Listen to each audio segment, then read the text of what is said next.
Bonjour family, hello Kingdom Citizen.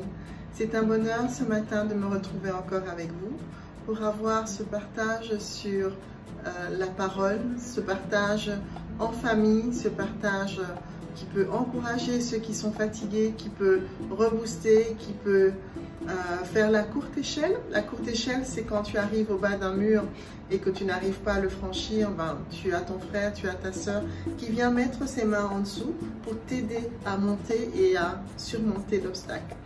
Et dans les différents thèmes que nous allons partager, ce matin, nous allons parler des attaques sur nos pensées. Vous savez que généralement, avant qu'une chose se manifeste, avant que quelque chose, un acte soit posé, ça commence dans nos pensées.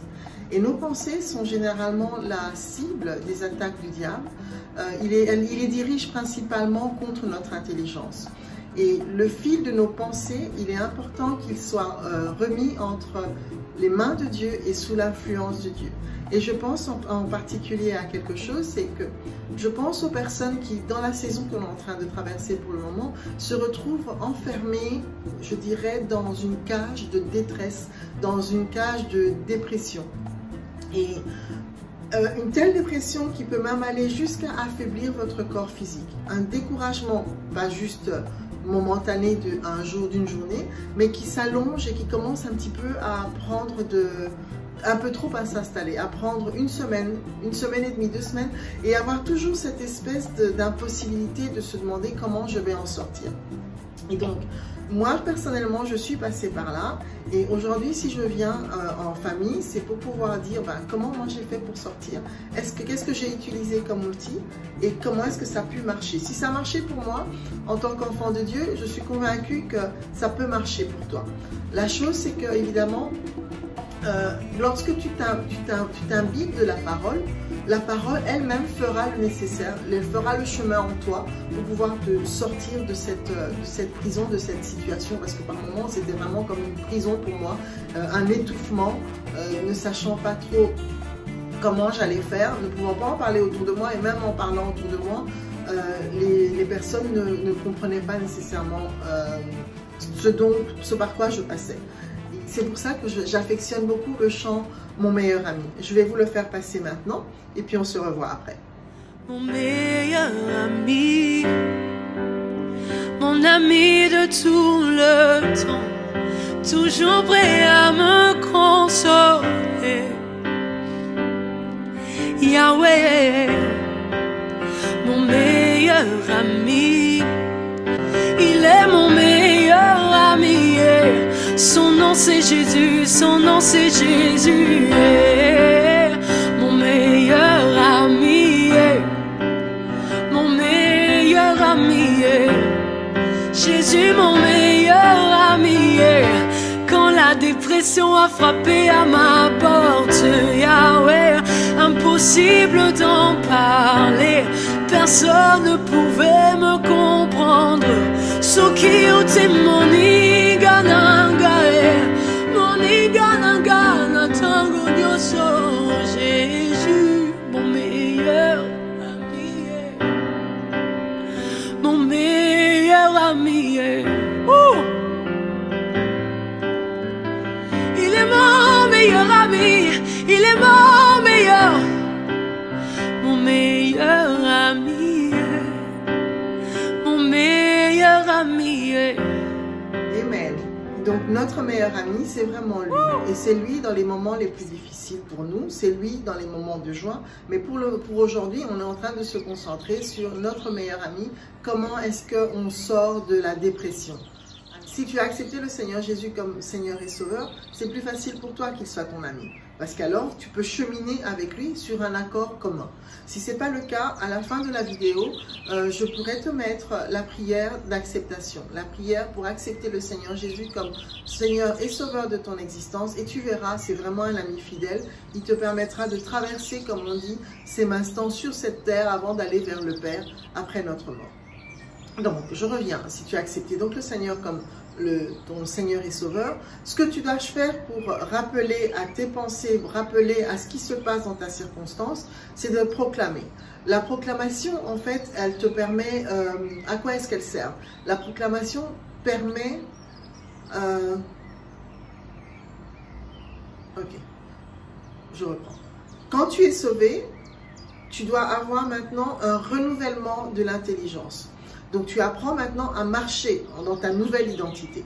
Tu as marché avant, maintenant tu commences à mieux connaître le Seigneur comme ton sauveur et donc à marcher avec lui en nouveauté de vie, comme on dit souvent. Donc quand tu as été sauvé, la confession et la lecture régulière de ta parole, quand tu ne vas pas bien, t'apportera le renouvellement de ton intelligence. Il va donc s'infiltrer et se mettre de manière à ce que si tu avais un bloc désordonné, de mettre chaque pièce de puzzle à sa place. Parce qu'une des choses que l'ennemi utilise souvent, c'est les pensées erronées.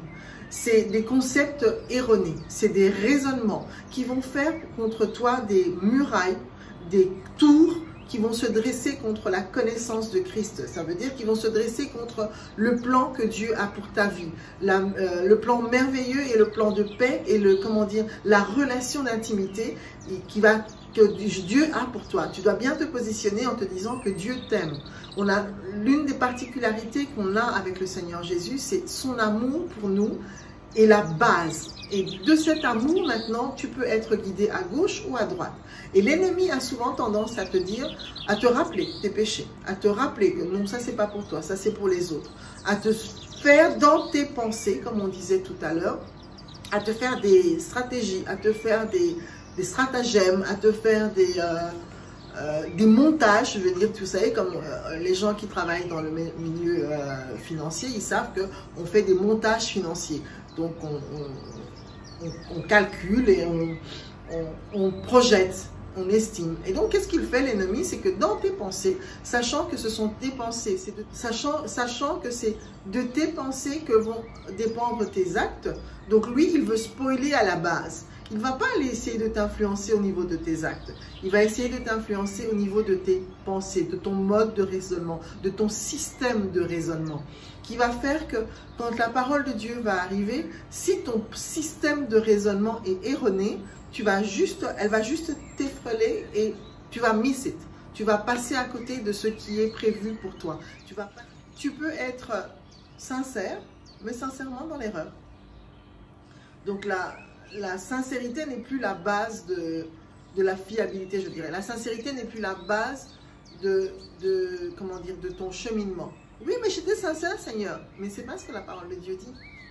Donc, à un moment donné, dans le database, donc comment tu dois remettre le database de tes raisonnements, tu dois maintenant t'aligner sur ce que la parole de Dieu dit. C'est le meilleur gateway, c'est la meilleure protection pour toi. C'est la meilleure barrière pour toi. Donc ce matin, je viens pour te tenir la main pour qu'ensemble, on puisse le faire. Ensemble, c'est pour toi, mais également pour moi, parce que de savoir que je ne suis pas toute seule, de savoir que j'ai mes frères, j'ai mes sœurs, j'ai ceux qui appartiennent à mon Dieu, qui m'accompagnent, me rend plus, je dirais, dans un groupe plus forte. Et donc mon rôle aujourd'hui, c'est de venir là où tu es, de te tenir par la main et de dire, je ne vais pas juste faire des théories, juste te proclamer des choses comme ça, sans que de manière pratique, je dis souvent à mes enfants, si tu es dans un trou, je ne vais pas commencer par te juger en disant, oh, qu'est-ce que tu fais dans ce trou? Je t'avais dit, où le trou? Non, non, pas du tout. Ce que je fais, c'est que je descends dans le trou avec toi et on essaye de remonter ensemble. Et aujourd'hui, on va commencer par lorsque tes pensées, donc on parle de la situation de ta prison, tu te sens pas bien, tu es en détresse ou tu es en dépression. Alors je te dis, première chose, installe-toi, ouvre la bouche, ensemble, répète avec moi, pour rappeler, et donc tu te places, I love this one. Tu te places sur la plus haute montagne qu'il puisse avoir mentalement, parce que je ne vais pas te demander d'aller sur le pouce sur la plus haute montagne, parce que je pense que tout de suite on va te faire redescendre. La police va arriver à dire, monsieur, madame, qu'est-ce que vous faites là?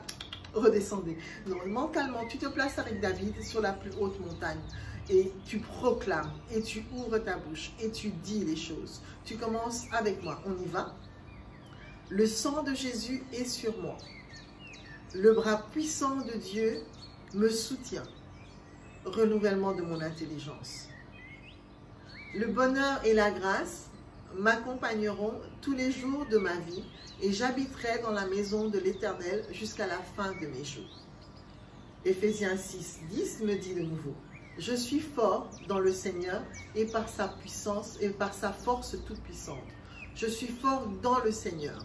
Je suis fort dans le Seigneur et par sa force toute puissante.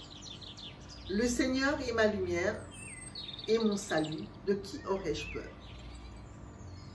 Le Seigneur est le rempart de ma vie, devant qui tremblerai-je? Si des malfaiteurs m'attaquent pour me déchirer, ce sont eux mes adversaires et mes ennemis qui trébuchent et qui tombent. Et ça, c'est dans le psaume 27, 1 à 2. On peut aller faire un tour dans Corinthiens. Je crois que tu connais l'astuce. Quand tu es en train de te perdre dans la parole, tu prends à partir de Actes, tu dis Roko, Koga et Fiko Testiti. Et là, tu en as déjà pas mal qui sont retenus. Donc, on y va. Ro, Romain, Ko, 1 Corinthiens, Ko, 2 Corinthiens, Ga, Galate, Roko, Koga, et Fiko, et Éphésiens, et Fiko, Colossiens, Roko, Koga, et Fiko, Thessaloniciens, Timothée, Titi, c'est Timothée et Timothée 1, Timothée 2 et Tite.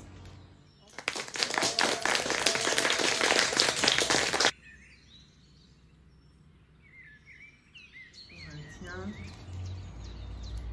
10. Voilà, c'est bon, je l'ai.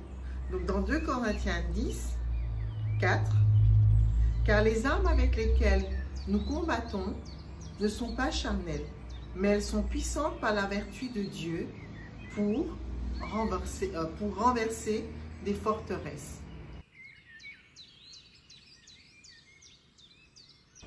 Nous renversons les raisonnements et toute hauteur qui s'élève contre la connaissance de Dieu et nous amenons toute pensée captive à l'obéissance de Christ. Ce matin, je prie pour nous, je prie pour nos pensées, afin que chacune de notre pensée soit ramenée captive à l'obéissance de Christ. Le chemin de ta victoire, c'est de déménager et de t'installer dans la Bible, de t'installer, de nourrir tes pensées par la parole. On va aller ensemble dans Psaume 91. Vous avez entendu, j'ai dit 91 et pas 91. Psaume. Mes sœurs et frères à Maurice, parfois ils rigolent, ils font Sarah. 91, 91 c'est quoi ça? Nous sommes un. Alors ensemble, donc comme j'avais dit tout à l'heure, on monte sur la montagne la plus élevée, la colline la plus élevée. Donc on gravit la colline la plus élevée et avec David, vous et moi, nous proclamons avec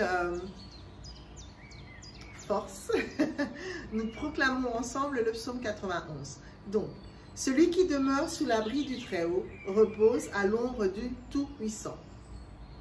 Je demeure sous l'abri du Très-Haut. Il repose, je dis à l'Éternel, mon refuge et ma forteresse, mon Dieu en qui je me confie. Car c'est lui qui te délivre du filet de l'oiseleur, de la peste et de ses ravages. Il te couvrira de ses plumes et tu trouveras un refuge sous ses ailes. Sa fidélité est un bouclier et une cuirasse. Tu ne craindras ni les terreurs de la nuit, ni les flèches qui volent de jour. Et vous savez pourquoi?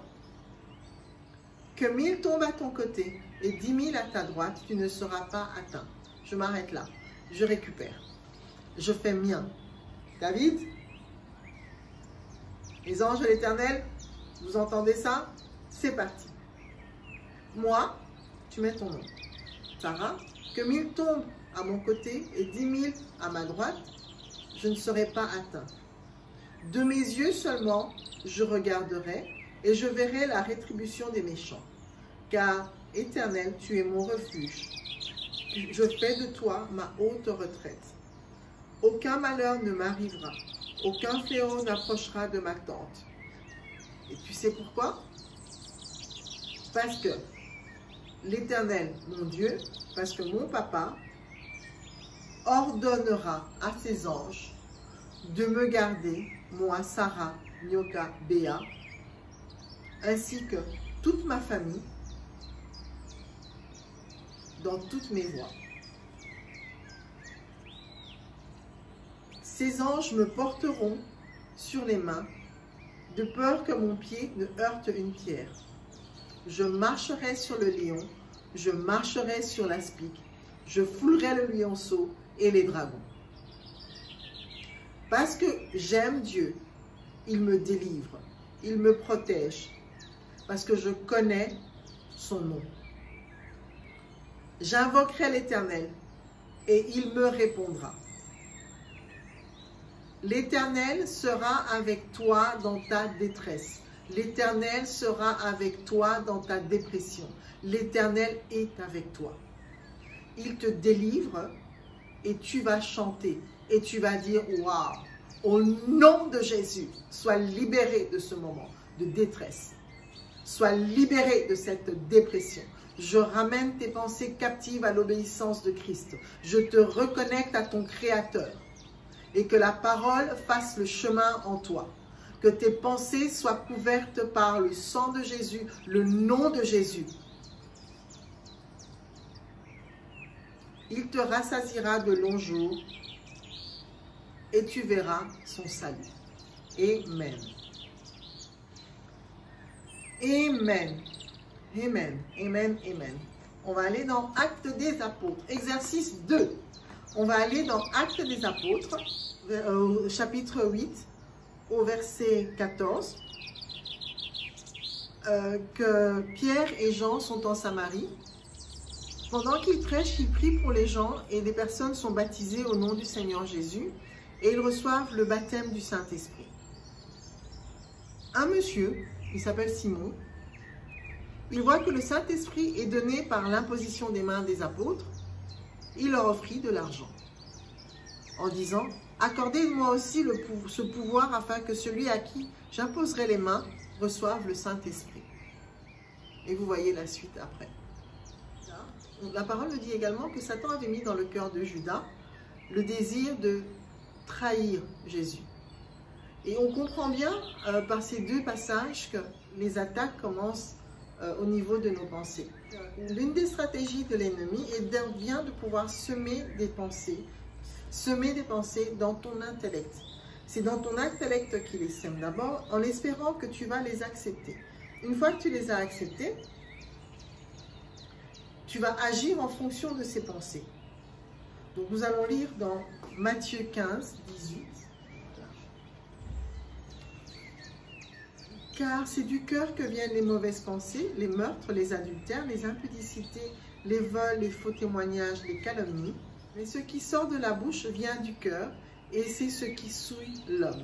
Car tu comprends bien que c'est par les pensées que ça commence. Et donc, répétons-le, déracinons toute forme de semence qui ne confesse pas le nom de Jésus, qui ne vienne pas de notre Dieu. Parce qu'aujourd'hui, c'est que tu puisses sortir d'une dépression, sortir de ta détresse. Commence et tu verras. Ça peut être instantané, ça peut prendre quelques jours, mais continue. Proclame, imbibe tes pensées de la parole de Dieu. Saisis l'épée de ton armure afin de pouvoir terrasser les mensonges du diable qui sont d'abord dans ton intellect. Et n'oublie pas, et je le proclame encore pour toi ce matin, Dieu est bon, sérieusement bon pour toi. À lundi.